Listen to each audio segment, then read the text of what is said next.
भारतीयों का 10वीं कक्षा के प्रथम वीडियो में स्वागत है। हम आज से 10वीं कक्षा का पाठ्यक्रम शुरू करने जा रहे हैं। सबसे पहले पाठ्य पुस्तक के बारे में हम जानते हैं। हमारे पाठ्यक्रम में एनसीईआरटी अभ्यासक्रम के अनुसार स्पर्श भाग 2 और संचयन भाग 2 यह दो पाठ्य पुस्तक हम पढ़ेंगे। हमारा पाठ्यक्रम है कोर्स डी।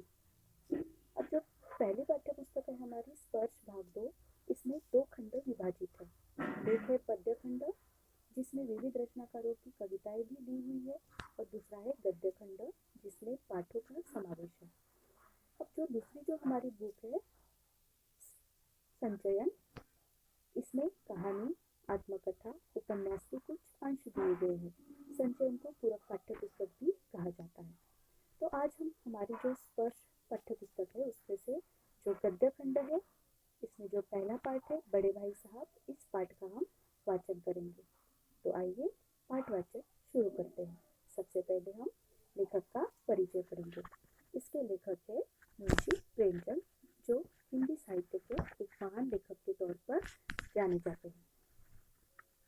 प्रेमचंद 1880-1936। 31 जुलाई 1880 को बनारस के करीब लमही गांव में जन्मे धनपत राय ने उर्दू में गुलाब राय और हिंदी में प्रेमचंद नाम से लेखक का कार्य किया। निजी व्यवहार और पत्राचार धनपत राय नाम से ही करते रहे। उर्दू में प्रकाशित पहला कहानी संग्रह सोजे वतन अंग्रेज सरकार ने जब्त कर लिया। आजीविका के लिए स्कूल मास्टरी, इंस्पेक्टरी, मैनेजरी करने के अलावा इन्होंने हंस, माधुरी जैसी प्रमुख पत्रिकाओं का संपादन भी किया। कुछ समय बम्बई की फिल्म नगरी में भी बिताया, लेकिन वह उन्हें रास नहीं आई। यद्यपि उनकी कई कृतियों पर यादगार फिल्में बनी। आम आदमी के दुख दर्द से बेजोड़ चितेरे प्रेमचंद को उनके जीवन काल में ही कथा सम्राट, उपन्यास सम्राट कहा जाने लगा था। उन्होंने हिंदी कथा लेखन की परिपाटी पूरी तरह बदल डाली थी। अपनी रचनाओं में उन्होंने उन लोगों को प्रमुख पात्र बनाकर साहित्य में जगह दी जिन्हें जीवन और जगत में केवल प्रताड़ना और लांछन ही मिले थे। 8 अक्टूबर 1933 में उनका देहावसान हुआ। प्रेमचंद ने जितनी भी कहानियां लिखी वे सब मानसरोवर शीर्षक से 8 खंडों में संकलित है। उनके प्रमुख उपन्यास है गोदान, गबन, प्रेमाश्रम, सेवा सदन, निर्मला, कर्मभूमि, रंगभूमि, कायाकल्प, प्रतिज्ञा और मंगलसूत्र जो अपूर्ण है। आगे पाठ प्रवेश देखते हैं। पाठ प्रवेश का मतलब ये होता है कि पाठ में क्या दिया हुआ है, तो थोड़ा सा अंश यहाँ पे दिया रहता है। अभी तुम छोटे हो इसलिए इस काम में हाथ मत डालो।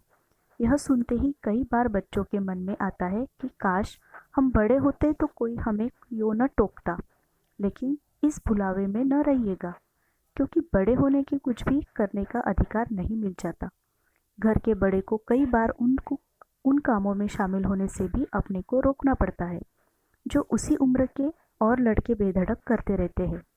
जानते हो क्यों? क्योंकि वे लड़के अपने घर में किसी से बड़े नहीं होते।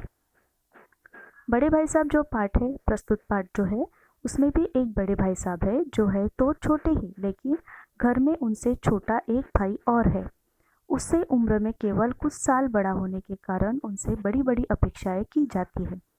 बड़ा होने के नाते वह खुद भी यही चाहते हैं और कोशिश करते हैं कि वह जो कुछ भी कर रहे हैं वह छोटे भाई के लिए एक मिसाल का काम करे।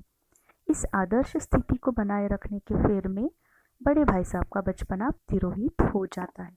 जो बड़े भाई साहब है इस पाठ में, वो बड़े भाई साहब छोटे भाई के साथ हॉस्टल में रहते हैं और ऐसा काम करते हमेशा ताकि उनका काम देखकर या उन्हें देखकर छोटा भाई उनसे कुछ सीख ले ले।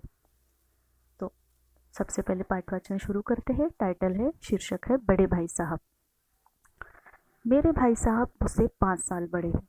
जो लेखक है वो अपने भाई के बारे में यहाँ पे हमें बता रहे हैं कि मेरे भाई साहब मुझसे 5 साल बड़े, लेकिन केवल 3 दर से आगे। उन्होंने भी उसी उम्र में पढ़ना शुरू किया था जब मैंने शुरू किया, लेकिन तालीम जैसे महत्व के मामले में वह जल्दबाजी से काम लेना पसंद न करते थे। इस भवन की बुनियाद खूब मजबूत डालना चाहते थे जिस पर आलीशान महल बना सके। 1 साल का काम 2 साल में करते थे, कभी कभी 3 साल भी लग जाते थे। बुनियाद ही पुख्ता न हो तो मकान कैसे पायेदार बने। मैं छोटा था वह बड़े थे। मेरी उम्र 9 साल की थी, वह 14 साल के थे। उन्हें मेरी तंबी और निगरानी का पूरा और जन्मसिद्ध अधिकार था और मेरी शालीनता इसी में थी कि उनके हुक्म को कानून समझूं। वह स्वभाव से बड़े अध्ययनशील थे, हरदम किताब खोले बैठे रहते और शायद दिमाग को आराम देने के लिए कभी कॉपी पर किताब के हाशियों पर चिड़ियों, कुत्तों, बिल्लियों की तस्वीरें बनाया करते थे। कभी कभी एक ही नाम या शब्द या वाक्य 10-20 बार लिख डालते। कभी एक शेर को बार बार सुंदर अक्षरों में नकल करते, तो कभी ऐसी शब्द रचना करते जिसमें न कोई अर्थ होता न कोई सामंजस्य। मसलन एक बार उनकी कॉपी पर मैंने एक इबारत देखी, स्पेशल, अमीना, भाइयों भाइयों, दरअसल, भाई भाई, राधे श्याम, श्रीयुत राधे श्याम। 1 घंटे तक इसके बाद एक आदमी का चेहरा बना हुआ था। मैंने बहुत चेष्टा की कि इस पहेली का कोई अर्थ निकालूं, लेकिन असफल रहा और उनसे पूछने का साहस न हुआ। वह 9वीं जमात में थे, मैं 5वीं में। उनकी रचनाओं को समझना मेरे लिए छोटा मुंह बड़ी बात थी। मेरा जी पढ़ने में बिल्कुल न लगता था। 1 घंटा भी किताब लेकर बैठना पहाड़ जैसा लगता। मौका पाते ही हॉस्टल से निकलकर मैदान में आ जाता और कभी कंकरियां उछालता तो कभी कागज की तितलियां उड़ाता। और कहीं कोई साथी मिल गया तो पूछना ही क्या। कभी चारदीवारी पर चढ़कर नीचे कूद रहे हैं, कभी फाटक पर सवार उसे आगे पीछे चलाते हुए मोटर कार का आनंद उठा रहे हैं। लेकिन कमरे में आते ही भाई साहब का वह रुद्र रूप देखकर प्राण सूख जाते। उनका पहला सवाल यह होता, कहाँ थे? हमेशा यही सवाल इसी ध्वनि में हमेशा पूछा जाता था और इसका जवाब मेरे पास केवल मौन था। न जाने मेरे मुंह से यह बात क्यों न निकलती कि जरा बाहर खेल रहा था। मेरा मौन कह देता था कि मुझे अपना अपराध स्वीकार है और भाई साहब के लिए उसके सिवा और कोई इलाज न था कि स्नेह और रोष से मिले हुए शब्दों में मेरा सत्कार करे। इस तरह अंग्रेजी पढ़ोगे तो जिंदगी भर पढ़ते रहोगे और एक हर्फ न आएगा। अंग्रेजी पढ़ना कोई हंसी खेल नहीं है कि जो चाहे पढ़ ले। नहीं ऐरा गैरा नत्थु खैरा सभी अंग्रेजी के विद्वान हो जाते। यहाँ रात दिन आंखें फोड़नी पड़ती है और खून जलाना पड़ता है, तब कहीं वह विद्या आती है। और आती क्या है? हाँ कहने को आती है। बड़े बड़े विद्वान भी शुद्ध अंग्रेजी नहीं लिख सकते, बोलना तो दूर रहा। और मैं कहता हूँ तुम कितने घोंगा हो कि मुझे देखकर भी सबक नहीं लेते। मैं कितनी मेहनत करता हूँ यह तुम अपनी आंखों से देखते हो। अगर नहीं देखते तो यह तुम्हारी आंखों का कसूर है, तुम्हारी बुद्धि का कसूर है। इतने मेले तमाशे होते हैं, मुझे तुमने कभी देखने जाते देखा है? रोज ही क्रिकेट और हॉकी के मैच होते हैं, मैं पास नहीं फटकता, हमेशा पढ़ता रहता हूँ। उस पर भी एक एक दर्जे में 2-2, 3-3 साल पढ़ा रहता हूँ। फिर भी तुम कैसे आशा करते हो कि तुम योग खेलकूद में वक्त गंवाकर पास हो जाओगे? मुझे तो 2 ही 3 साल लगते हैं। तुम उम्र भर इसी दर्जे में पड़े सड़ते रहोगे। अगर तुम्हें इतनी इस तरह उम्र गंवानी है तो बेहतर है घर चले जाओ और मज़े से गुल्ली डंडा खेलो। दादा की गाड़ी कमाई के रुपए क्यों बर्बाद करते हो? मैं यह लताड़ सुनकर आंसू बहाने लगता। जवाब ही क्या था? अपराध तो मैंने किया, लताड़ कौन सहे। भाई साहब उपदेश की कला में निपुण थे। ऐसी ऐसी लगती बातें कहते, ऐसे ऐसे सुक्ति बांध चलाते कि मेरे जिगर के टुकड़े टुकड़े हो जाते और हिम्मत टूट जाती। इस तरह जान तोड़कर मेहनत करने की शक्ति मैं अपने में न पाता था और उस निराशा में जरा देर के लिए मैं सोचने लगता, क्यों न घर चला जाऊं। जो काम मेरे बूते के बाहर है उसमें हाथ डालकर क्यों अपनी जिंदगी खराब करूं। मुझे अपना मूर्ख रहना मंजूर था, लेकिन उतनी मेहनत से मुझे तो चक्कर आ जाता था। लेकिन घंटे 2 घंटे के बाद निराशा के बादल फट जाते और मैं इरादा करता कि आगे से खूब जी लगाकर पढ़ूंगा। चटपट एक टाइम टेबल बना डालता, बिना पहले से नक्शा बनाए कोई स्कीम तैयार किए काम कैसे शुरू करूं। टाइम टेबल में खेलकूद की मद बिल्कुल उठ जाती। प्रातःकाल 6 बजे उठना, मुंह हाथ धो नाश्ता कर पढ़ने बैठ जाना। 6 से 8 तक अंग्रेजी, 8 से 9 तक हिसाब, 9 से 9:30 तक इतिहास, फिर भोजन और स्कूल। 3:30 बजे स्कूल से वापस होकर आधा घंटा आराम। 4 से 5 तक भूगोल, 5 से 6 तक ग्रामर। आधा घंटा हॉस्टल के सामने ही टहलना। 6:30 से 7 तक अंग्रेजी कंपोजिशन, फिर भोजन करके 8 से 9 तक अनुवाद। 9 से 10 तक हिंदी, 10 से 11 तक विविध विषय, फिर विश्राम। मगर टाइम टेबल बना लेना एक बात है, उस पर अमल करना दूसरी बात। पहले ही दिन उसकी अवहेलना शुरू हो जाती। मैदान की वह सुखद हरियाली, हवा के हल्के हल्के झोंके, फुटबॉल की वह उछल कूद, कबड्डी के वह दांव घात, वॉलीबॉल की वह तेजी और फुर्ती मुझे अज्ञात और अनिवार्य रूप से खींच ले जाती। और वहां जाते ही मैं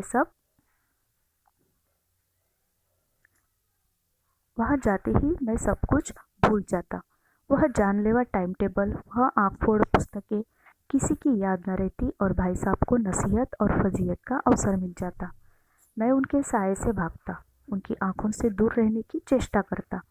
कमरे में इस तरह दबे पांव आता कि उन्हें खबर न हो। उनकी नज़र मेरी ओर उठी और मेरे प्राण निकले। हमेशा सिर पर एक नंगी तलवार सी लटकती मालूम होती।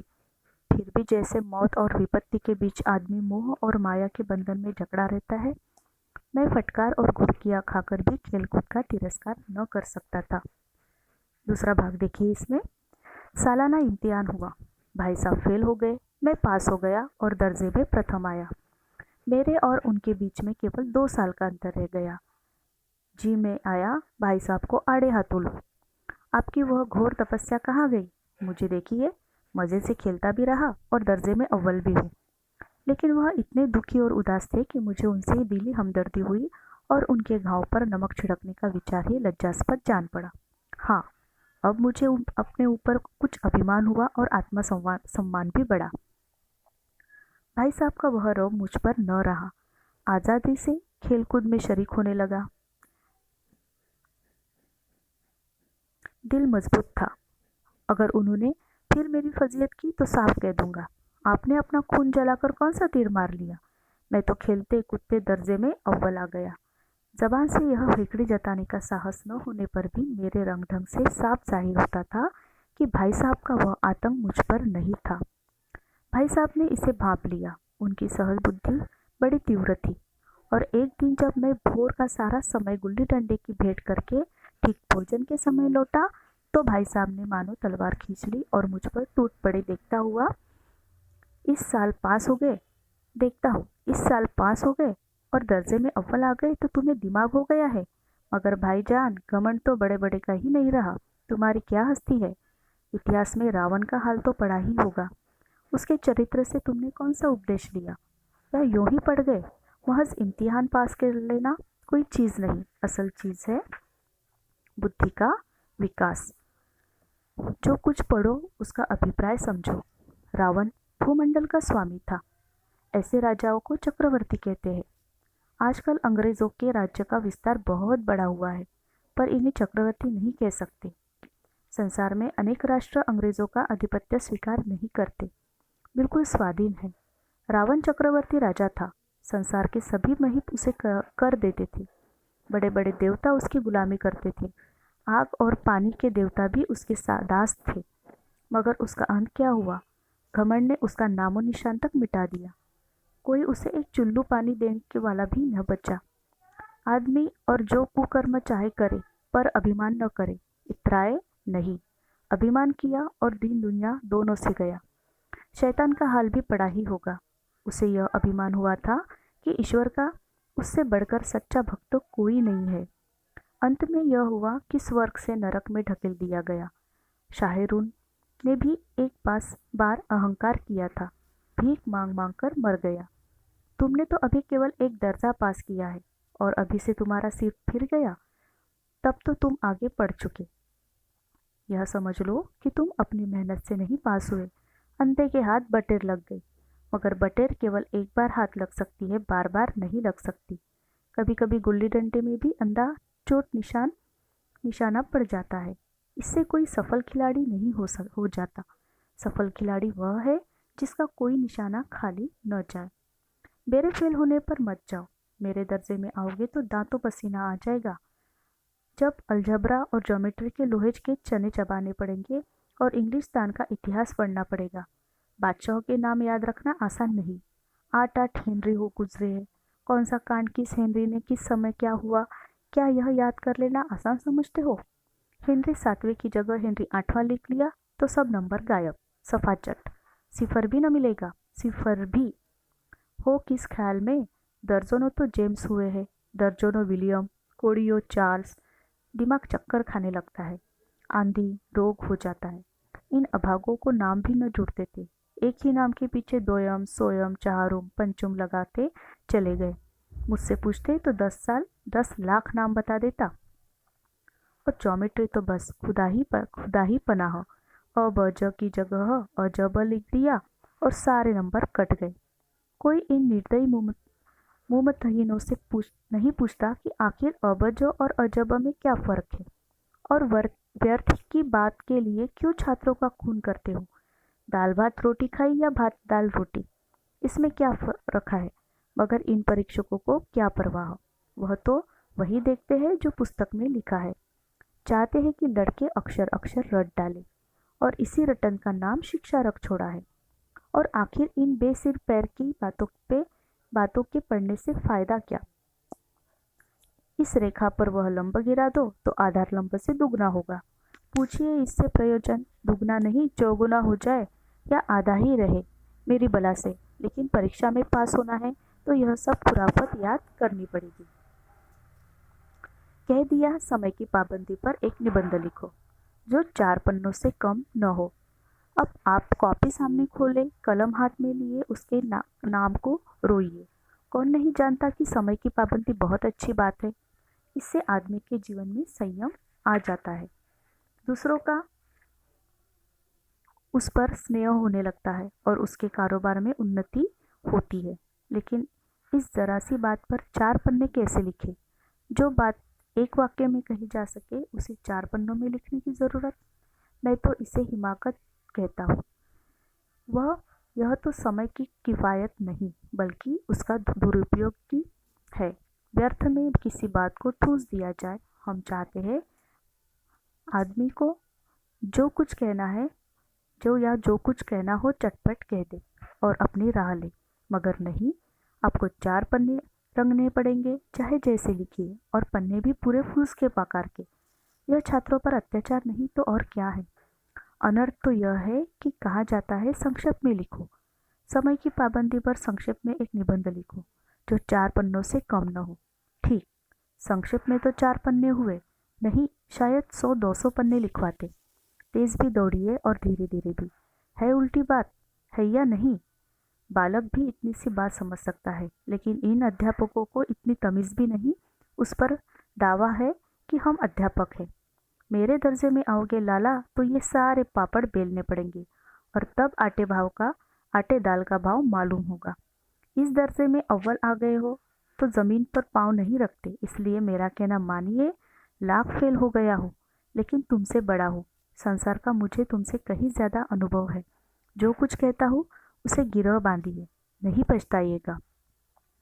स्कूल का समय निकट था, नहीं ईश्वर जाने यह उपदेशमाला कब समाप्त होती। भोजन आज मुझे निस्वाद सा लग रहा था। जब पास होने पर यह तिरस्कार हो रहा है तो फेल हो जाने पर तो शायद प्राण ही ले लिए जाए। भाई साहब ने अपने दर्जे की पढ़ाई का जो भयंकर चित्र खींचा था उसने मुझे भयभीत कर दिया। स्कूल छोड़कर घर नहीं भागा, यही ताज्जुब है। लेकिन इतने तिरस्कार पर भी पुस्तकों में मेरी अरुचि ज्यों की त्यों बनी रही। खेलकूद का कोई अवसर हाथ से न जाने देता, पढ़ता भी मगर बहुत कम। बस इतना कि रोज टास्क पूरा हो जाए और दर्जे में जलील न होना पड़े।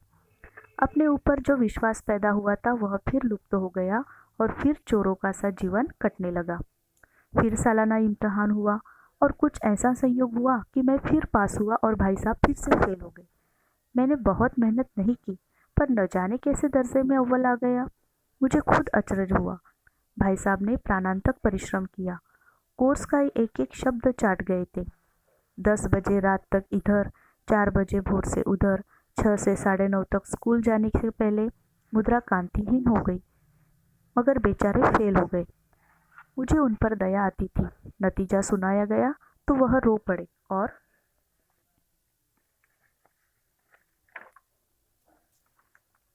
मैं भी रोने लगा। अपने पास होने की खुशी आधी हो गई। मैं भी फेल हो गया होता तो भाई साहब को इतना दुख न होता, लेकिन विधि की बात कौन टाले। मेरे और भाई साहब के बीच में केवल एक दर्जे का अंतर और रह गया। मेरे मन में एक कुटिल भावना उदय हुई कि कहीं भाई साहब एक साल और फेल हो जाए तो मैं उनके बराबर हो जाऊं। फिर वह किस आधार पर मेरी फजीहत कर सकेंगे। लेकिन मैंने इस विचार को दिल से बलपूर्वक निकाल डाला। आखिर वह मुझे मेरे हित के विचार से ही तो डांटते हैं। मुझे इस वक्त अप्रिय लगता है अवश्य, मगर यह शायद उनके उपदेशों का ही असर है कि मैं दनादन पास हो जाता हूँ और इतने अच्छे नंबरों से। अब भाई साहब बहुत कुछ नरम पड़ गए थे। कई बार मुझे डांटने का अवसर पाकर भी उन्होंने धीरज से काम लिया। शायद अब वह खुद समझने लगे थे कि मुझे डांटने का अधिकार उन्हें नहीं रहा, या रहा भी तो बहुत कम। मेरी स्वच्छंदता भी बढ़ी। मैं उनकी सहिष्णुता का अनुचित लाभ उठाने लगा। मुझे कुछ ऐसी धारणा हुई कि मैं पास ही हो जाऊंगा। पढ़ूं या न पढ़ूं, मेरी तकदीर बलवान है। इसलिए भाई साहब के डर से जो थोड़ा बहुत पढ़ लिया करता था वह भी बंद हुआ। मुझे कनकौवे उड़ाने का नया शौक पैदा हो गया था और अब सारा समय पतंगबाजी की ही भेंट होता था। फिर भी मैं भाई साहब का अदब करता था और उनकी नज़र बचाकर कनकौवे उड़ाता था। मांझा देना, कन्ने बांधना, पतंग टूर्नामेंट की तैयारियां आदि समस्याएं सब गुप्त रूप से ही हल की जाती थी।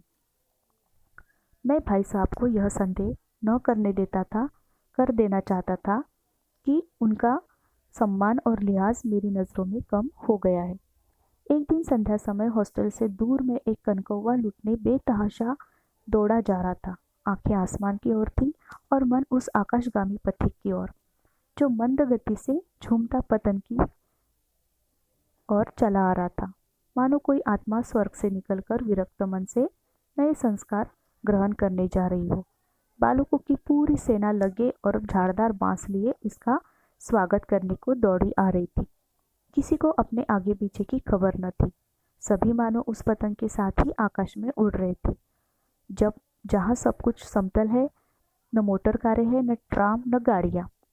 सहसा भाई साहब से मेरी मुठभेड़ हो गई, जो शायद बाजार से लौट रहे थे। उन्होंने वही हाथ पकड़ लिया और उग्र भाव से बोले, इन बाजारी लौंडों के साथ ढेले के कनकौवे के लिए दौड़ते तुम्हें शर्म नहीं आती? तुम्हें इसका भी कुछ लिहाज नहीं कि अब नीचे जमात में नहीं हो, बल्कि 8वीं जमात में आ गए हो और मुझसे केवल एक दर्जा नीचे हो। आखिर आदमी को कुछ तो अपनी पोजीशन का ख्याल रखना चाहिए। एक जमाना था कि लोग 8वां दर्जा पास करके नायब तहसीलदार हो जाते थे। मैं कितने ही मिलचड़ियों को जानता हूँ जो आज अव्वल दर्जे के डिप्टी मैजिस्ट्रेट या सुप्रीडेंट है। कितने ही 8वीं जमात वाले हमारे लीडर और समाचार पत्रों के संपादक हैं। बड़े बड़े विद्वान उनकी मातहती में काम करते हैं। और तुम उसी 8वीं दर्जे में आकर बाजारी लौंडों के साथ कनकौवे के लिए दौड़ रहे हो। मुझे तुम्हारी इस कम अक्ली पर दुख होता है। तुम ज़हीन हो, इसमें शक नहीं, लेकिन यह वह जहन किस काम का जो हमारे आत्मगौरव की हत्या कर डाले। तुम अपने दिल में समझते होंगे मैं भाई साहब से महज एक दर्जा नीचे हूँ और अब उन्हें मुझको कुछ कहने का हक नहीं है, लेकिन यह तुम्हारी गलती है। मैं तुमसे 5 साल बड़ा हूँ और चाहे आज तुम मेरी ही जमात में आ जाओ और परीक्षकों का यही हाल है, तो निस्संदेह अगले साल तुम मेरे समकक्ष हो जाओगे और शायद 1 साल बाद मुझसे आगे भी निकल जाओ। लेकिन मुझ में और तुम में जो 5 साल का अंतर है उसे तुम क्या खुदा भी नहीं मिटा सकता। मैं तुमसे 5 साल बड़ा हूँ और हमेशा रहूँगा। मुझे दुनिया का और ज़िंदगी का जो तजुर्बा है तुम उसकी बराबरी नहीं कर सकती, चाहे तुम MA और DPhil या डिलीट ही क्यों न हो जाओ। समझ किताबें पढ़ने से नहीं आती, दुनिया देखने से आती है। हमारी अम्मा ने कोई दर्जा नहीं पास किया और दादा भी शायद 5वीं 6ठी जमात के आगे नहीं गए, लेकिन हम दोनों चाहे सारी दुनिया की विद्या पढ़ ले, अम्मा और दादा को हम समझने और सुधारने का अधिकार हमेशा रहेगा। केवल इसलिए नहीं कि वे हमारे जन्मदाता है, बल्कि इसलिए कि उन्हें दुनिया का हमसे ज़्यादा तजुर्बा है और रहेगा। अमेरिका में किस तरह की राजव्यवस्था है और 8वें हेनरी ने कितने ब्याह किए और आकाश में कितने नक्षत्र है, यह बातें चाहे उन्हें मालूम न हो, लेकिन हजारों ऐसी बातें हैं जिनका ज्ञान उन्हें हमसे और तुमसे ज़्यादा है। दैव न करे आज मैं बीमार हो जाऊं तो तुम्हारे हाथ पांव फूल जाएंगे। दादा को तार देने के सिवा तुम्हें और कुछ न सूझेगा, लेकिन तुम्हारी जगह दादा हो तो किसी को तार न दे, न घबराए, न बदहवास हो। पहले खुद मरज पहचान इलाज करेंगे, इसमें उसमें सफल न हुए तो किसी डॉक्टर को बुलाएंगे। बीमारी तो खैर बड़ी चीज़ है, हम तुम तो इतना भी नहीं जानते कि महीने भर का खर्च महीना भर कैसे चले। जो कुछ ज़्यादा भेजते हैं उसे हम 20-22 तक खर्च कर डालते हैं और फिर पैसे पैसे को मुहताज हो जाते हैं। नाश्ता बंद हो जाता है, धोबी और नाई से मुंह चुराने लगते हैं। लेकिन जितना आज हम और तुम खर्च कर रहे हैं उसके आधे में दादा ने अपनी उम्र का बड़ा भाग इज्जत और नेकनामी के साथ निभाया और कुटुंब का पालन किया है, जिसमें सब मिलकर 9 आदमी थे। अपने हेडमास्टर साहब को ही देखो, एमए है कि नहीं, और यहाँ के एमए नहीं ऑक्सफोर्ड के 1000 रुपये पाते हैं, लेकिन उनके घर का इंतज़ाम कौन करता है? उनकी बूढ़ी माँ। हेडमास्टर साहब की डिग्री यहाँ बेकार हो गई। पहले खुद घर का इंतज़ाम करते थे, खर्च पूरा न पड़ता था, कर्जदार रहते थे। जब से उनकी माताजी ने प्रबंध अपने हाथ में ले लिया है, जैसे घर में लक्ष्मी आ गई है। तो भाईजान, यह गरूर दिल से निकाल डालो कि तुम मेरे समीप आ गए हो और अब स्वतंत्र हो। मेरे देखते तुम बेराह न चलने पाओगे। अगर तुम यूं ही मानोगे तो मैं थप्पड़ दिखाकर इसका प्रयोग भी कर सकता हूँ। मैं जानता हूँ तुम्हें मेरी बातें जहर लग रही है। मैं उनकी इस नई युक्ति से नतमस्तक हो गया। मुझे आज सचमुच अपनी लघुता का अनुभव हुआ और भाई साहब के प्रति मेरे मन में श्रद्धा उत्पन्न हुई। मैंने सजग आंखों से कहा, हरगिज नहीं, आप जो कुछ फरमा रहे हैं वो बिल्कुल सच है और आपको उसके कहने का अधिकार है।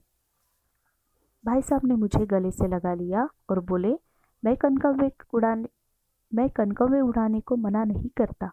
मेरा भी जी ललचाता है, लेकिन करूँ क्या? खुद बेराह चलूँ तो तुम्हारी रक्षा कैसे करूँ? यह कर्तव्य भी तो मेरे सिर है। संयोग से उसी वक्त एक कटा हुआ कनकौवा हमारे ऊपर से गुजरा। उसकी डोर लटक रही थी। लड़कों का एक गोल पीछे पीछे दौड़ा चला आता था। भाई साहब लंबे ही उछलकर उसकी डोर पकड़ ली और बेतहाशा हॉस्टल की तरफ दौड़े। मैं पीछे पीछे दौड़ रहा था। तो स्टूडेंट, इस तरह हमारा यहाँ पे बड़े भाई साहब इस पाठ का पाठवाचन समाप्त होता है। ये 2 भाइयों की कहानी है, जो एक छोटा भाई है और एक बड़ा भाई है। तो बड़ा भाई जो है वो हमेशा छोटे भाई को नसीहत देता रहता है, पढ़ने के लिए हमेशा डांटता रहता है, और क्या क्या बातें बड़े भैया छोटे भाई को कहते हैं, यह हम नेक्स्ट वीडियो में देखेंगे। Thank you, take care.